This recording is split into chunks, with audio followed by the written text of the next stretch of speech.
Is it exciting or is it stressful? It's actually our expectations that decides that.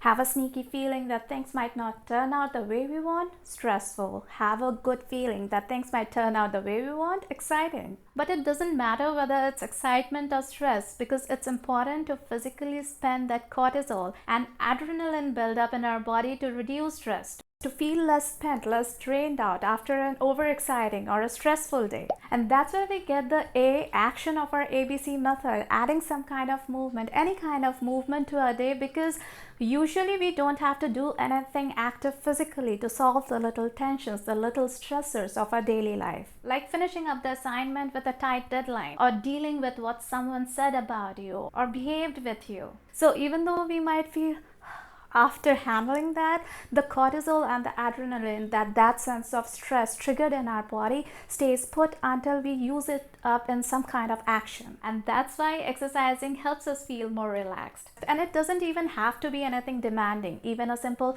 10-minute walk can be as helpful as a 45-minute workout in this context. Anything that works for us, maybe taking the stairs whenever we can, or carrying things one by one instead of carrying them in a bulk, so that we make more trips to the fridge or the pantry. It doesn't need to be another thing adding to our stress, just something that adds more movement to our day. Because a lot of scientific data suggests that frequency is more important. So it's better to do a little bit every day through the week rather than a 2-hour exercising marathon over the weekend. Now, managing stress is like managing any other problem in our life. First, we handle the need immediate attention things. Then we put everything back in order as much as we can. And then we set up plans or intentions or guidelines to maintain that level of result. So the first thing was handling the need immediate attention thing. Reduce the effects of stress from our mind and body. That we did with A, action of the ABC method. There are many more ways to do that, but for now, for this video, we will just keep it at action or adding movement. And so the next thing to do is putting everything back in order, creating balance. Balance between spending and recharging our energy. There will always be too many demands, too many things to do, and too little time. But when we know the things that are most important for us, the things that truly matter, that would still matter in 6 months from now, that will help us move in the direction we want to go, we can choose more confidently which things we want to fit in the limited time and energy we have, and still have the peace of mind that we are doing good, that we are staying on top of things.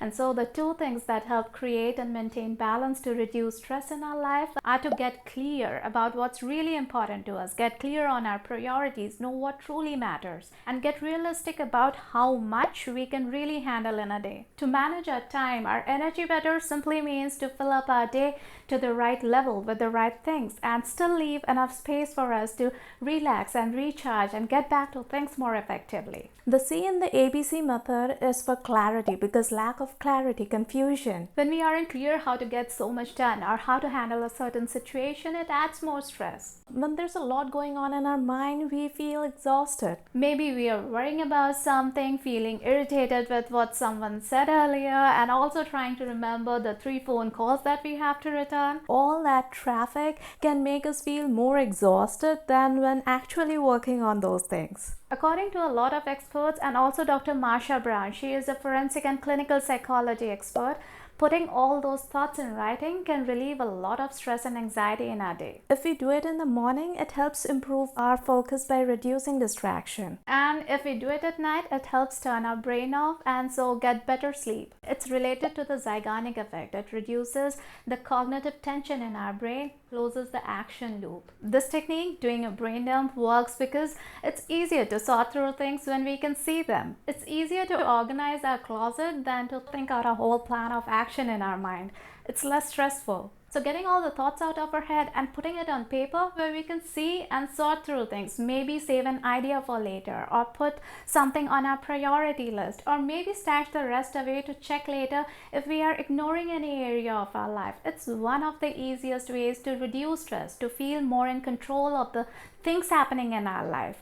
And this video over here shows how this and some other techniques can make us more productive and help overcome procrastination, because stress can sometimes overwhelm us into inaction and throw things out of gear. I hope you found this video helpful. Take care, and I'll meet you in the next video.